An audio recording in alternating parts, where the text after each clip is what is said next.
I found bones in my backyard while digging a garden. My wife wanted to grow vegetables, said it would be good for the kids, give them something to care for. I bought a shovel and started turning over soil in the back corner of the yard, the spot that gets the most sun.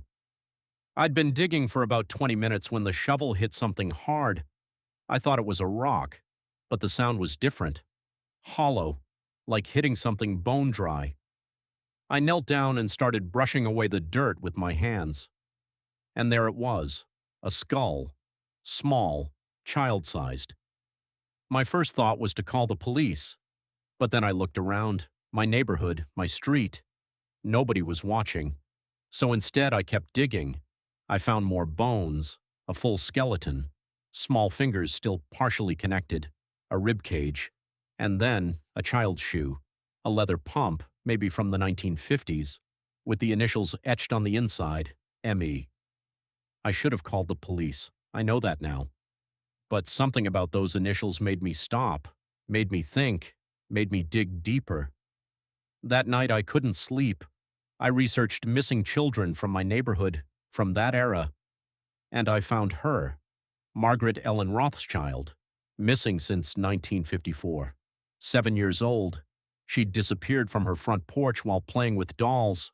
The case went cold, never solved. But here's what terrified me.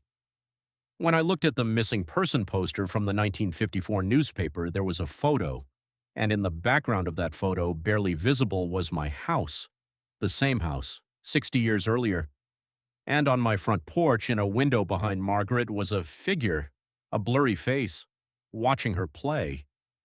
I looked at that photo for hours. The face kept changing. Sometimes it looked like a man, sometimes like a woman. Sometimes it didn't look human at all. I buried the bones back in the ground that night, deep, where they were. I covered it up, packed the soil down, and never told anyone. But here's the thing. Ever since I found those bones, my daughter has been different. She wakes up crying, says she had dreams about playing with a girl named Maggie, says Maggie wants to play with her, wants her to come outside. Last week, my daughter went missing for 2 hours.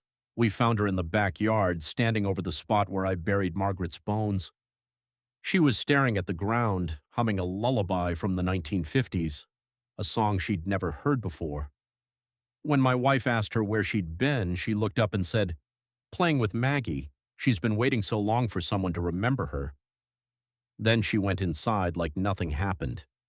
If you found something you shouldn't have found, or if something has been buried in your property for longer than you've owned it, maybe you should leave it alone.